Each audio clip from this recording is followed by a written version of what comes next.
যে অ্যাসাইলাম নিয়ে কথা বলার জন্য, বিশেষ করে অ্যাসাইলামের ইন্টারভিউ প্রস্তুতির জন্য আমি আজকে আপনাদেরকে একটা ছোটখাটো গাইড দেব যে অ্যাসাইলাম ইন্টারভিউর জন্য কিভাবে আপনারা প্রস্তুতি নেবেন বা প্রস্তুতি নিয়ে যাবেন। এটা একটা সম্পূর্ণ গাইডলাইন নয়, একটু ধারণা। প্রথমত অ্যাসাইলাম ইন্টারভিউটা হয়, সাবস্টেন্সিভ ইন্টারভিউটা হয় আপনার অ্যাসাইলামের কারণ জানার জন্য। তো প্রথমত আপনি যাবেন কিভাবে অ্যাসাইলাম ইন্টারভিউ যেখানে হবে সেখানে। আপনি যদি প্রথমেই অ্যাসাইলাম ক্লেম করার জন্য অ্যাসাইলামের সাপোর্ট পান, সরকারি সাপোর্ট পান, তাহলে আপনার অ্যাকোমোডেশন থেকে আপনার ইন্টারভিউ প্লেসে যাওয়ার জন্য নর্মালি হোম অফিস আপনাকে ট্রাভেল টিকিট দিবে। আপনি যদি আপনার ইন্টারভিউর আগে ট্রাভেল টিকিট না পান তাহলে যোগাযোগ করবেন, নাম এবং রেফারেন্স নাম্বার দিয়ে আপনি টিকিট পেয়ে যাবেন আগেই যাওয়ার জন্য। তারপরে হচ্ছে যে আপনি যাওয়ার পরে কতক্ষণ কতক্ষণ ইন্টারভিউ হতে পারে, কারা আপনার ইন্টারভিউ নেবে। মূলত ট্রেইনড অফিসাররা আপনার ইন্টারভিউ নেবে। হোম অফিসের ট্রেইন অফিসাররা তারা জানতে চাইবে যে আপনি কি কারণে আপনি অ্যাসাইলাম চাচ্ছেন, কারণটা কি। এবং প্রথমেই যাওয়ার পূর্বে যেটা করতে হবে আপনার আইডেন্টিটি তারা কনফার্ম করবে। সুতরাং আপনার এআরসি কার্ড যদি থাকে,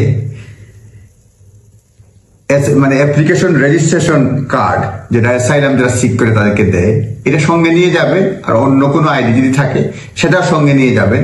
তখন আপনার অ্যাসাইলাম ইন্টারভিউ শুরুর পূর্বে আপনার আইডেন্টিটি বা পরিচয় তারা নিশ্চিত হতে চায়, সুতরাং সেটা আপনি করবেন।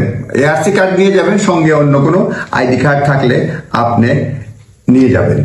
এখন যেটা হচ্ছে যে কি কি ইনভলভ, আমি কিছু নোট রয়েছে আমার সামনে, সেই জন্য আপনাদেরকে বলছি। ইন্টারভিউ হচ্ছে আপনার এটা মেইনলি হচ্ছে আপনার to explain the reason for seeking asylum. আর আপনি যদি দেখা যায় যে প্রিলিমিনারি ইনফরমেশন কোয়েশ্চেনিয়ার নিয়ে থাকেন, সাবমিট করে থাকেন, এইটা আপনি ভালো করে দিবেন। এবং আপনি যদি দেখা যায় যে আপনি এই পিআইকিউ এটা ভালো করে দেন, সঙ্গে যদি ইন্টারভিউতে যাওয়ার সময় যেটা আপনি স্টেটমেন্ট, একটা ডিটেইল স্টেটমেন্ট দিয়ে দেন, তাহলে কয়েকটা কারণ হতে পারে। একটা হতে পারে যে ডিটেইল স্টেটমেন্টে আপনার ইন্টারভিউ না নিয়েও তারা হোম অফিস সিদ্ধান্ত দিয়ে দিতে পারে। অথবা আপনার ইন্টারভিউর ডিউরেশনটা কম হতে পারে। ইন্টারভিউ আপনার 6-7 ঘন্টা হতে পারে, আপনাকে শতাধিক প্রশ্ন করতে পারে। সুতরাং ইন্টারভিউর সময় আপনি ডিটেইল স্টেটমেন্টটা দিয়ে দিতে পারেন। তারপরে আপনি আগে যদি কিছুটা আইডিয়া দেন, রিজন, কোনো এভিডেন্স দেন, তাহলে তারা ইন্টারভিউ নেওয়ার পূর্বে ডিসিশন নিতে পারে, ডিটেইল বা স্মল ছোটখাটো ইন্টারভিউ নেবে। সুতরাং আপনার প্রস্তুতি থাকতে হবে। এবং অনেক সময় আপনার জিজ্ঞাসা থাকে যে আপনি ইন্টারভিউ কারা নেবে। আমি তো বলছি ট্রেন অফিসাররা নেবে। যদি কোনো সেন্সিটিভ ইস্যু থাকে, আপনার যদি কোনো ইস্যু থাকে যে ইয়েস আপনার ইন্টারভিউর জন্য পুরুষ ইন্টারভিউর দরকার, মহিলা ইন্টারভিউ দরকার, আপনি হোম অফিসকে জানাবেন। এটা বলছে যে যদি না জানান আর ওইখানে গিয়া বলেন তাহলে অত ওই ইন্টারভিউ হবে না, তারপর আবার রিঅ্যারেঞ্জ করবে। সুতরাং এটা আপনি নিজ দায়িত্বে জানিয়ে দিবেন যে আপনার এই কারণে আপনার মেল বা ফিমেল ইন্টারভিউর দরকার, তখন তারা সেই ধরনের অ্যারেঞ্জমেন্ট করবে। নর্মালি ইন্টারভিউ ভিডিওতে হবে না, নর্মালি ইন্টারভিউ হয় রেকর্ডেডে, আর রেকর্ড বা অডিওতে হয়। অডিওতে যদি আপত্তি থাকে আপনি কারণ সব বলতে পারবেন যে কি জন্য আপনি অডিওতে ইন্টারভিউ দেবেন না। আপনি ইন্টারভিউর সময় যদি ব্রেক চান আগে বলবেন যে ইয়েস আমার ব্রেক দরকার। ইন্টারভিউতে যাওয়ার সময় আপনি মেডিসিন কিংবা খাওয়ার হালকা জিনিসপত্র নিতে পারবেন, তবে গরম কিছু নিতে পারবেন না, বা গ্লাস বা শার্প আইটেম এগুলো নিতে পারবেন না, এগুলো নিতে দেবে না। আর যেটা হচ্ছে যে আপনি ইন্টারভিউ শেষ হওয়ার পরই আপনাকে ইন্টারভিউ রেকর্ড তারা একটা মেমোরি কার্ডের মতো থাকে দিয়ে দেয়, বা যদি নাও দেয় আপনি পরবর্তীতে আপনি ইন্টারভিউ এই রেকর্ডটা চাইতে পারবেন, প্লাস আপনি রিটেন স্ক্রিপ্ট চেতে পারেন।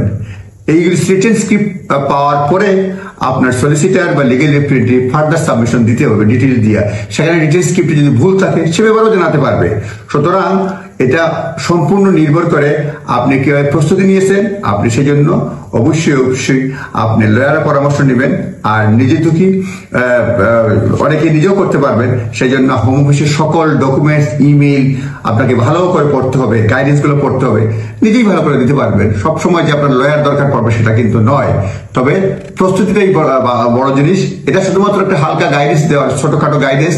আপনি নিজে যাওয়ার সময় অবশ্যই আপনি পড়ে যাবেন, আপনার লয়ারের পরামর্শ নেবেন।